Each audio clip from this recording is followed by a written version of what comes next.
there was an independent media audit that Edelman PR are you familiar with this public relations? It's one of the biggest public relations firms in the world, and they looked at the media impact of the film Budrus,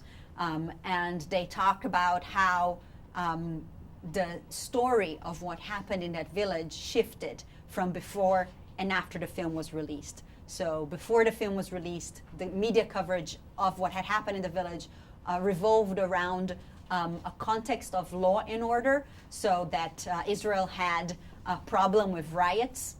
in the West Bank that needed to be put down so that peace could be restored. After the film came out, the narrative of what happened in the village became a story of nonviolent resistance, where women were at the leadership and Israelis and Palestinians were working together to save the village.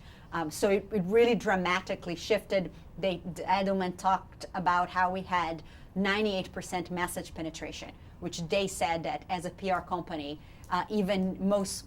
like ad campaigns that invest millions and millions of dollars cannot get that level of message penetration. And that, for me, if I am going to leave you with anything, it's a passion for the power of documentary film. That I think is a story of how, a small film, this is a $500,000 budget production that was made, by independent filmmakers, very much sort of, I think in the belief that there are stories out there that our mainstream media is not telling us, and it was very concrete proof. This was an independent audit that they wanted to do because one of their members saw one of the screenings of the film